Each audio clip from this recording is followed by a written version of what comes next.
Welcome to the Dave Pamah Show, the podcast that revives, restores, and awakens your innermost capabilities. You have the training and the talent to succeed, but do you have the guts to fail? I love what I do.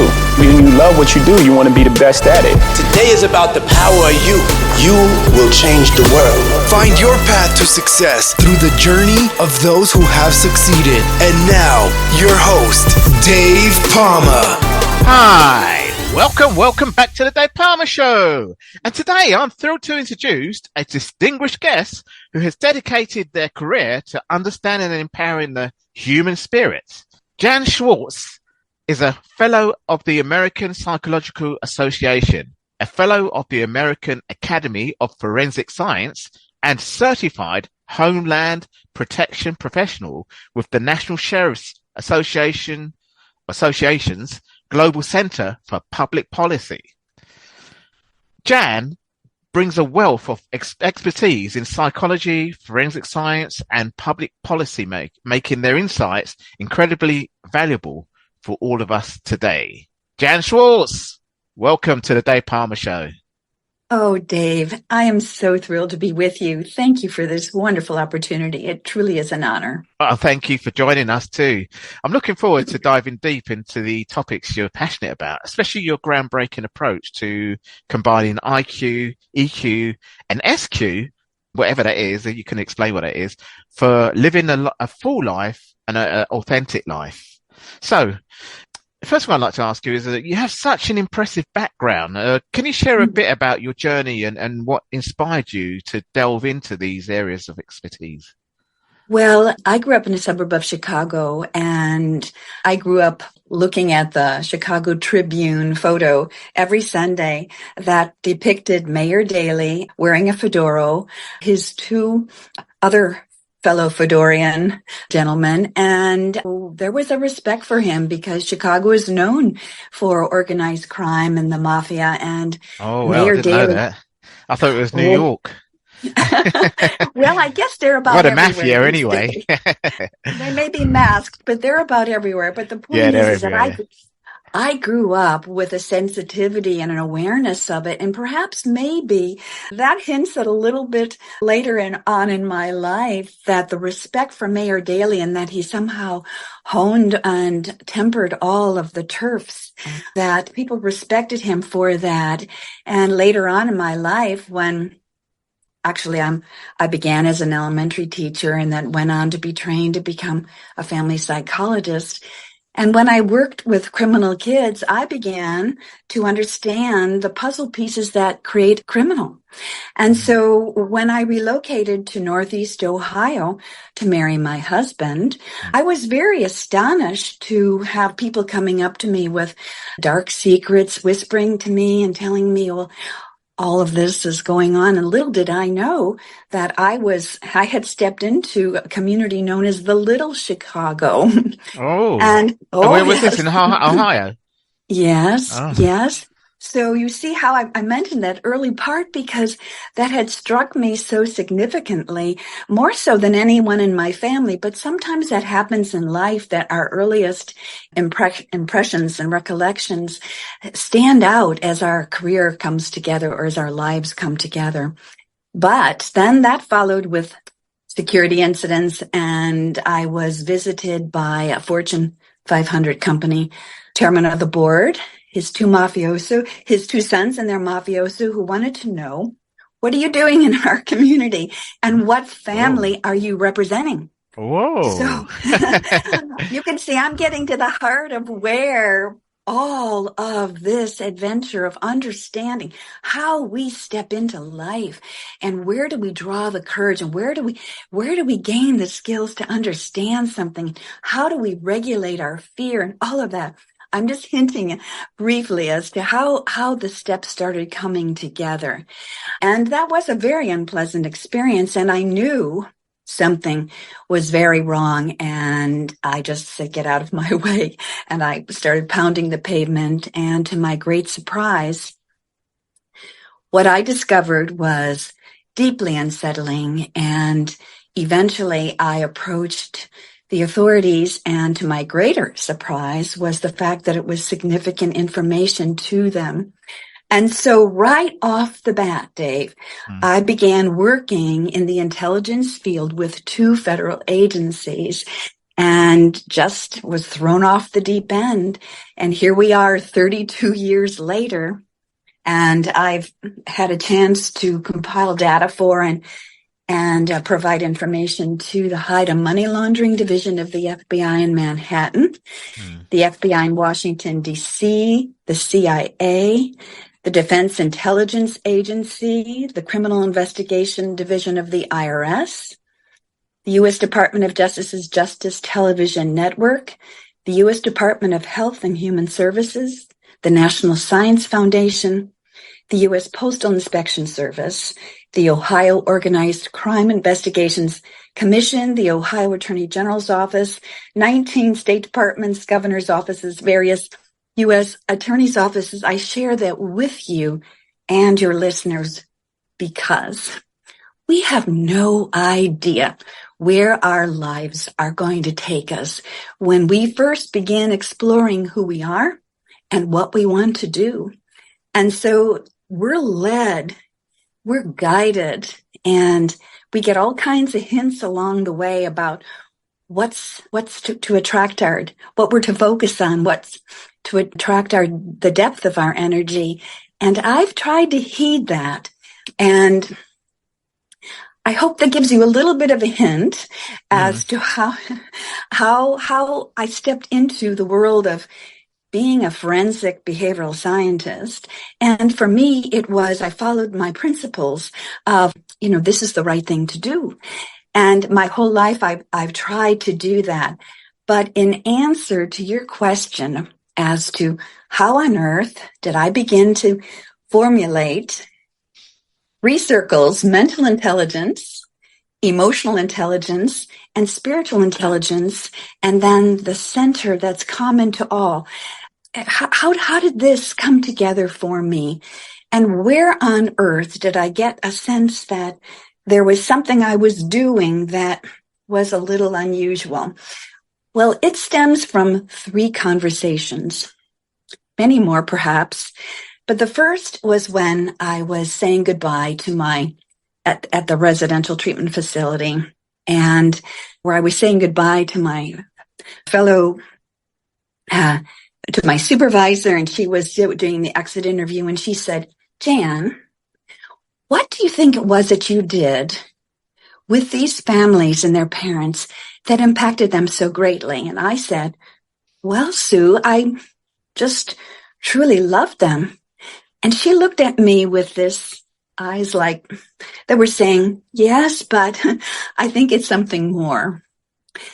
Then, many years later, when I was fully involved in my work helping to strengthen our country, a group of federal agents said to me, "Okay, Jan Schwartz, tell us about how you do your work. Why is it that every project you bring to us turns into a case?"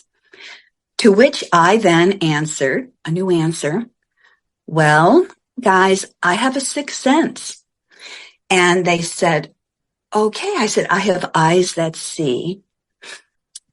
Years later, when I was promoting my first book, Last Summer with Oscar, I was also posting tips on Facebook that were called How to Tap into Your Creative Genius. And I was posting these tips. They're high energy, all kinds of ideas about what to do in life and how to approach life with a joy and an energy of mystery and fun. And I was having coffee with someone who was a former Associated Press bureau chief of a major U.S. city. And he said, "Where are you getting these tips from? We all love them. And where are you getting them from?" And I said, "Oh, well, it's to cheer myself up when I'm writing and talking about Oscar's story." And it was a story about our golden retriever's cancer and the miracles that happened. But I needed to balance it out. And so, what came out of my mouth when I was talking to this gentleman whose name was Dan, as I said, Dan, imagine 3 interrelated circles. On the top left, mental intelligence, or IQ. The top right, emotional intelligence, or EQ. And the bottom circle that's interconnected is spiritual intelligence, or SQ. The area common to all, this is what I called it at that time, I called it my knowing.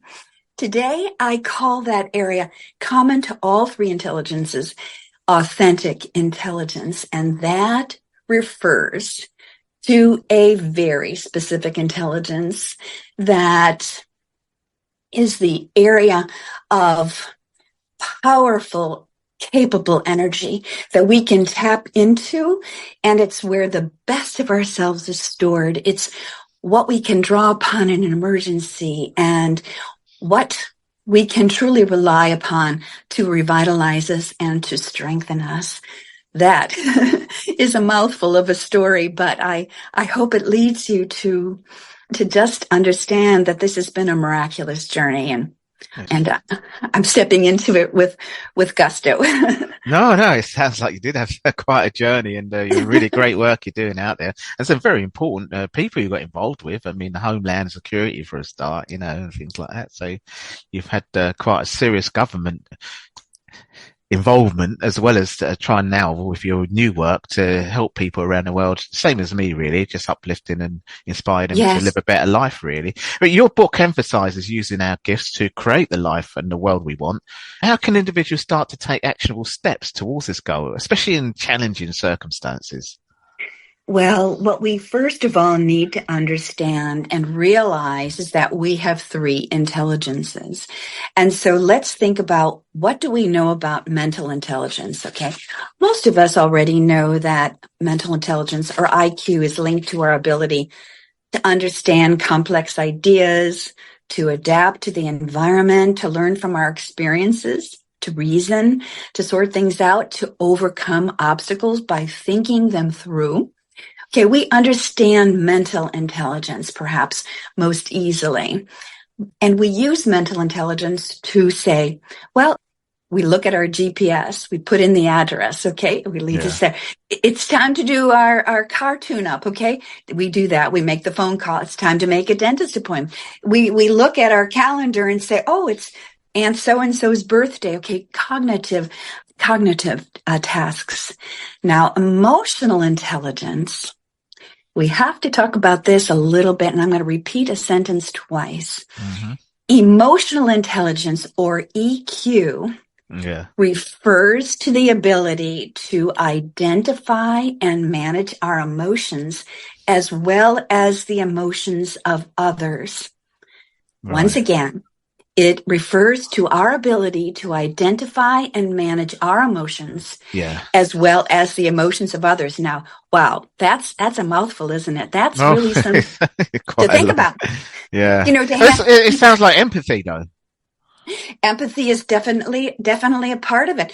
It's about, in a simple way, and to all the moms and dads out there and all of the pet moms and dads, it's about reading others and ourselves, just like we read our pets, read our kids. Okay. Yeah. We have to read ourselves. When are we seeing, okay, it's time for me to just think about I'm getting upset, or I'm needing to balance myself out. Anyway, it's an important concept. And we have to, first of all, develop an awareness, and then we can do what I'm going to be saying very shortly, and it's about how we can feed these intelligences. But let me please go on to just explain a little bit about the 3rd intelligence, spiritual intelligence, which it's in some places it's relatively unknown. And SQ is based on an underpinning of spirituality, which is different from being a religious person. And there is a book written by Dana Zohar and Ian Marshall, and it's called Spiritual Intelligence, the Ultimate Intelligence, published in 2012, that it teaches us that SQ is the intelligence with which we heal ourselves and with which we make ourselves whole. It allows us to be creative. Now, deeply creative. The spiritual intelligence takes us into a whole nother realm, because you see, it is the way we can change the rules and alter our situations. It is the soul's intelligence. And it is the combination of all three, and becoming aware of each of these areas, and then doing activities, doing tasks that help us grow in each one of those intelligences. May I take us a little step backwards in reference to emotional intelligence? Because people often say, well, I'm kind, I'm polite, so I'm high in emotional intelligence. It is. That is a great beginning. But emotional intelligence is a little bit more. And I want to just offer this one quote by Aristotle. And he said, anyone can be angry. That's easy. But to be angry with the right person, to the right degree, at the right time, for the right purpose, and in the right way, that is not easy. And so that just gives one example of anger. But what the interpersonal skills involved in emotional intelligence, the building blocks that we need to experience and grow in awareness of, and just want to do more of these areas involved. The 5 areas are self-awareness, getting to know ourselves in every way. Yeah. So mindfulness could help with that, couldn't it? Yes, definitely it could. Self-regulation. Once again, we're talking about how can we manage ourselves. Emotional control, really. Yes. Yeah. You have it, Dave. You have it, Dave. Motivation. Yeah. What motivates us? What motivates us to do something even better than we did last year? Yeah. Than yesterday? It's a pledge within ourselves to, like, okay, there's a voice within us that's saying you can do better. This is a new year. We're approaching the time where we're starting to think about what are our dreams? What are we gonna work on? What do we want to achieve? Or at least do a little better in the next year. We can motivate ourselves to do more. Then empathy, as you said, and it is empathy with a connectedness, as if we're walking in that person's shoes, with kindness, not with judgment, but just saying, let me see if I can understand this person better. And then here's the last category, and it's social skills. Now, to some people who are social animals, and I'm a person that loves affiliating with people. I love connecting with people, but not everyone is this way. No. And and some people grew up in families where their parents said, no, your job is to do well in school. So get to your room and do well. Well, unfortunately, they're thrown out in life, and they don't know they don't have the ease of interacting with others when they're checking out at the grocery store, or maybe they're at the hardware store and they're having to find a new tool and they're just fumbling for words. Those are everyday activities that we may think would be easy, but not for someone who hasn't had a chance to practice or experience talking a lot to human beings. Yeah. So isn't it fascinating? The components, such important, how we were made, how we were created to have mental intelligence, emotional intelligence, and then spiritual intelligence. And spiritual intelligence takes emotional intelligence. Like empathy is even more profound. It's called compassion here. And it's celebrating diversity, and it's the positive use of adversity, turning a bad thing into a good thing. So it's a progression, in my opinion. As I began to think about this in a world that celebrates artificial intelligence with all of its hopes and promises, we were not created as artificial human beings. Not at all. No, we are authentic human beings. And so we're not going to step into the model that works for technology. Ours is a completely different path, and it has an intrigue that is the same as all of the cases that I worked on. There is an intrigue in getting to become aware of emotional intelligence or spiritual intelligence, or wanting to feed each one of these intelligence so that when it comes time for a decision, all of a sudden, it's not as overwhelming.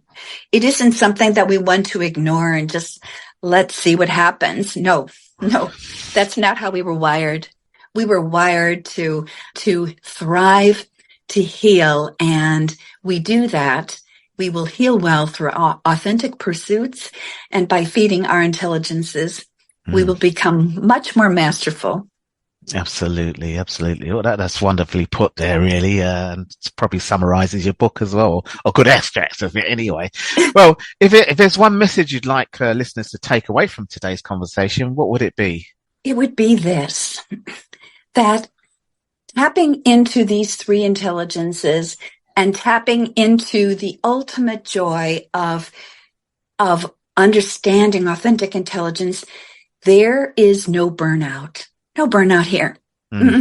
Once you do this, we want to do it more and more. And I have never, ever been able to experience something that brings me so much joy and excitement as understanding how we were wired and how we were meant to live. Absolutely. Fantastic there. Yeah. Well, Jan, you really did educate my audience today. It felt like I was sitting in a real university lecture there. Not that I'm an academic. So I found out I had dyslexia when I was in the university. So I was like ready to throw away the books until I got help when I got diagnosed. So it's just really useful, because this is work that I get involved with, but I deal more with resilience, but obviously neuroscience of it really, which is obviously more modern based stuff. But the sort of stuff you're talking about, which is why I knew some of the stuff that was coming and could relate to it, so. But thank you very much anyway, Jan, for sharing your incredible insights with us today. Your work in integrating IQ, EQ and SQ into a holistic approach to personal growth is truly inspiring. So I'm honored. I'm honored to be with you and I love all that you're doing with your life, and God bless you and all of your sweet and treasured listeners. Thanks very much. Well, listeners, make sure to visit Jan's website. I don't know if you gave it at all. Did you give it again? It's Jan Schwartz, and that's JANSCHWARTZ.US. Yeah. And also, before we wrap up, can you tell listeners where we can find your book to learn more about your work? Well, where we're at with this is we're in the pre-publication stage. Right. And so just like I reached out to you, one of the stages before we query or we reach out to book agents and publishers is we're seeing who would like an advance copy of the book. And I'm so thrilled to say we have 180 requests for an advance copy of the book. So it's an exciting time. Next comes the book agents and publishers, and thank you for being a supporter. Fantastic. Well, as I say, listeners, make sure to visit Jan's website and grab a copy of her new book. Until next time, stay resilient, stay inspired, and keep reaching for your potential. That's all for this episode.